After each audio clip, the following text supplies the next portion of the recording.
جس بیرونی سازش کا بڑا شور تھا، جس کے تانے بانے مختلف ممالک سے ملائے گئے، اس کا تو بالکل آڈیو لیکس نے تمام چیزیں کھول کے رکھتی. تو کیا کہیں گی آپ یہ آڈیو لیکس کے حوالے سے جو یہ کے بعد دیدیں آتی جا رہی ہیں؟ دیکھیے، حیرانگی کی بات تو یہ ہے کہ جو چیز آپ اس کی اٹھائیں، اس کو میں خواہ فتنہ نہیں کہتی، جو چیز آپ اس کی اٹھائیں اس میں سے سازش نکلتی ہے. تو ان کا اصل نام تو سازش خان ہونا چاہیے. اور آپ یہ بتائیں کہ آج جو لیکس آئی ہے اس میں لوگوں کو وہ کیا کہتا رہا؟ لوگوں کو کہتا رہا کہ ہارس ٹریڈنگ کرنے والے برے ہیں، اور لوگوں پہ جھوٹے ہارس ٹریڈنگ کے الزام لگاتا رہا، اور بند کمروں کے پیچھے وہ ارکان کی، اپنے ممبرز کی خرید و فروخت کی منڈیاں لگا کے بیٹھا رہا، اور لوگوں کو کہتا تھا کہ یہ شرک ہے، جو یہ کرتا ہے وہ شرک کرتا ہے. تو اگر یہ شرک ہے تو سب سے بڑے مشرک تو اس لحاظ سے خان صاحب خود ہوئے. اور سازش جو ہے یہ تو آج پکڑی گئی ہے نا. بات یہ ہے کہ سازش تو یہ ہمیشہ سے کر رہا تھا. کس کو پتہ ہے؟ پتہ نہیں ہے کہ 2011 میں اس کو کس نے لانچ کیا، نواز شریف صاحب کے خلاف. کس کو پتہ نہیں ہے کہ دھرنے میں جو 2014 میں یہ لے کر آیا اس کے پیچھے کون تھا. کس کو یہ پتہ نہیں ہے کہ جب 2018 کا الیکشن تھا اس میں کیونکہ نواز شریف سے جیتنا مشکل تھا، نواز شریف کو مسلم لیگ نون کو ہرانا مشکل تھا، تو کس کو یاد نہیں ہے کہ کس طرح سے چن چن کے نواز شریف کے جو الیکٹیبلز تھے، جو ان کے وننگ ہارسز تھے، جو ان کے کیونکہ ظاہر نواز شریف صاحب کی مقبولیت اس وقت اتنی زیادہ تھی کہ الیکشن جیتنا، ان کو پتہ تھا کہ نواز شریف صاحب کے ساتھ اگر فاؤل پلے نہ کیا گیا تو الیکشن جیت جائیں گے. تو آپ یہ دیکھو کہ کس کو وہ دن یاد نہیں ہے کہ کس طرح سے ایک ایک جو جیتنے والا ہمارا ممبر تھا اس کو اٹھا کر الیکٹورل فیلڈ سے باہر کیا گیا. کس طرح ان کو پتہ تھا کہ نواز شریف صاحب کے رہتے ہوئے یہ الیکشن نہیں جیت سکتا، تو کس طرح نواز شریف پر جھوٹا مقدمہ بنا کر، ان کو جھوٹے مقدمات میں الجھا کر ان کو نہ صرف یہ کہ پولیٹیکل ارینا سے باہر کیا بلکہ ان کو جیلوں میں ڈالا، جھوٹی سزائیں دی. کس کو پتہ نہیں ہے کہ بلوچستان میں کیا ہوتا رہا، کس طرح حکومت بدلی گئی. کیا وہ ہارس ٹریڈنگ کے بغیر ہوئی تھی؟ کیا وہ شرک کیے بغیر ہوئی تھی؟ یا کیا وہ ارکان کی جو خرید و فروخت ہے اس کے بغیر ہوئی تھی؟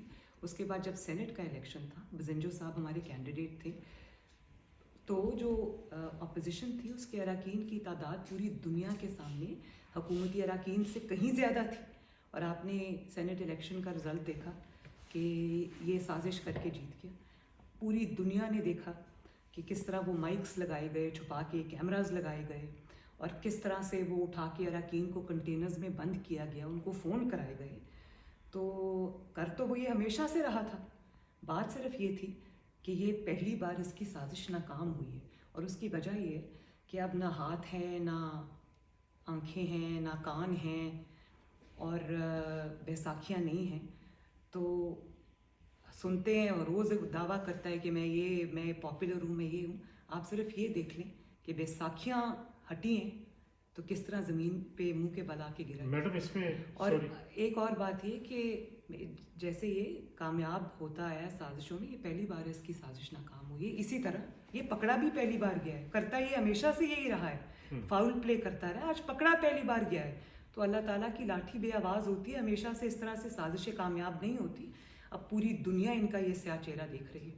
میڈم آڈیو لیکس یہ دوسروں کے بارے میں جو کہتا رہا، لیکن جو آڈیو لیکس آئی ہیں اس میں اداروں کو بھی اس نے نشانہ بنایا اور ثابت ہو رہا ہے. اس میں آپ کیا کہنا چاہیں گی؟ اور یہ خاص طور پہ سب سے زیادہ عمران خان آپ پہ ہی تنقید بھی کرتے ہیں. جو آج بھی ایک آڈیو لیک آئی ہے میر جعفر، آڈیو لیکس کا یہ اس کے بیانیے پہ کیا اثر سمجھتے ہیں جو لوگ اس کو فالو کر رہے تھے یا کر رہے؟ تو ان آڈیو لیکس پہ آپ کیا کہنا چاہیں گے؟ دیکھیے، میں تو اس پہ یہی بات کہنا چاہوں گی کہ آڈیو لیکس جو ہے نا، وہ یہ اپنے بیانیے کی بڑی بات کرتا ہے. آج قوم کو پتہ چل گیا ہے، آج صرف قوم کو نہیں بلکہ جو کبھی یہ مان کر چلے تھے، جو اس کے اپنے سپورٹرز تھے، جنہوں نے اس کی بات پر یقین کیا تھا، تو آج وہ لوگ بھی سوال کرتے ہوں گے. پوری دنیا کے سامنے اس کا جو سازشی چہرہ ہے وہ سامنے آیا ہے. بات صرف یہ نہیں ہے کہ آڈیو لیکس آئی. آپ دیکھیں آڈیو لیکس میں آڈیو لیکس نے اس کے بیانیے کا تیا پانچا کر دی، کیونکہ وہ ہر چیز جو اس نے بیانیے میں کبھی کہی تھی وہ سب جھوٹ تھی، وہ سب سازش تھی. میڈم چھانگا مانگا کا الزام لگتا رہا بڑا زور شور سے، چھانگا مانگا میں خرید و فروخت. اب جو نئی آڈیوز آئی ہیں اس میں تو 5 بندے خریدنے کا بالکل صاف اور شفاف سنا جا سکتا ہے. تو اس حوالے سے ایک کیا کہیں گی کہ جو ضمیر فروش کہا جا رہا تھا افراد کو اور آج وہ شخص خود ہی. دیکھیں آپ اس شخص کے سازشی دماغ کا آپ وہ شیطانی دماغ جس کو میں کہوں گی سازشی نہیں شیطانی دماغ آپ دیکھیں کہ جلسوں میں کھڑا ہو کر لوگوں کو کہہ رہا ہے کہ لوٹوں کو ووٹ نہ دینا, ان کے لوٹوں کے خلاف کیمپین چلا رہا ہے, اور خود بند دروازے کے پیچھے کیا کر رہا ہے کہ 5 جو ہے وہ میں نے خرید لیے اور 5 جو ہے وہ اور خرید کے لاؤ. کس کو کہہ رہا ہے خرید کے لاؤ, وہ اللہ جانے وہ کون ہے, اور پتہ نہیں وہ کون سا کوئی نیا ہاتھ آنکھیں کان ہے, مجھے پتہ نہیں ہے وہ کس کو کہہ رہے ہیں. اور وہ یہ کہہ رہے ہیں کہ اس کے لیے جو بھی جائز ہے کرنا وہ کرو. لوگوں کو جلسے میں کھڑا ہو کے کیا بھاشن دیتا ہے, لوگوں کو جلسے میں کھڑا ہو کر مذہب کو استعمال کرتا ہے, ان کے اوپر اٹیکس کرتا ہے, ریاست مدینہ کا دعوے دار ہے اور لوگوں کو شرک کا مطلب سمجھاتا ہے, اور بند دروازے کے پیچھے یہ شخص کے اس سے بالکل الٹ کام کر رہا ہے. تو یہی تو میں کہہ رہی ہوں کہ یہ لوگوں کو جب یہ کہہ رہا تھا کہ ممبرز کی خرید و فروخت ہو رہی ہے تو وہ تو جھوٹا الزام, اس کا ایک بھی ثبوت یہ نہیں دے سکا, اور الٹا وہ بند دروازے کے پیچھے منڈیاں لگا کر بیٹھا تھا اور اراکین کی وہ خرید و فروخت کر رہا تھا. میڈم اس کا جو ابھی جو بیانیہ فالو کر رہے تھے جو لوگ, ان کو کیا کہنا چاہیں گے ان آڈیو لیکس کے بعد؟ میں تو ان کو یہ کہنا چاہوں گی کہ مجھے ہمدردی ہے ان کے ساتھ کہ انہوں نے کبھی اس کی بات پر یقین کیا ہوگا. تو اس شخص میں اتنی اخلاقی جرت تو ہے نہیں کہ اس کو اگر کوئی یہ کہے کہ تم اپنے لوگوں سے معافی مانگو. بس اس کی سزا یہی ہے کہ اس کا جو گھنونا چہرہ ہے, جو اس کا ڈبل فیس ہے, وہ لوگوں کے سامنے آ گیا. اس کی ہر بات جھوٹ نکلی, اور آج جو اس نے جو ابھی آڈیو لیکس آئی اس نے مجھے ابھی اس کا میرے پاس ٹرانسکرپٹ ہے, اس میں وہ یہ کہہ رہے ہیں کہ آپ نے میر جعفر اور میر صادق کو لوگوں کو سپون فیڈ کرنا ہے اور برانڈ کرنا ہے. تو آپ ان کی سازش دیکھیں کہ ابھی آپ یہ کہہ رہے ہیں کہ آپ نے برانڈ کرنا ہے میر صادق میر, ابھی ہمت نہیں ہے نام لینے کی. تو مطلب یہ ہے کہ ابھی ہم آپ کو چانس دے رہے ہیں, آپ ہمارے ساتھ ڈیل کر لیں, آپ مجھے دوبارہ اقتدار میں لے آئیں. اگر آپ نے اقتدار میں نہیں لے کے آئیں گے تو پھر میں اگلے اسٹیپ کا اناؤنس کروں گا. جو میر جعفر اور میر صادق ہے, یہ میر جعفر اور میر صادق کس کو کہہ رہے ہیں؟ یہ تو خود بتائیں گے میر جعفر اور میر صادق وہ کس کو کہہ رہے ہیں. لیکن یہ جو میں نے ابھی آپ کو کہا نا کہ یہ صرف اور صرف ڈیل کے لیے اور وہ دوبارہ سے بیساکھیاں ڈھونڈ رہے ہیں اور کچھ نہیں ہے.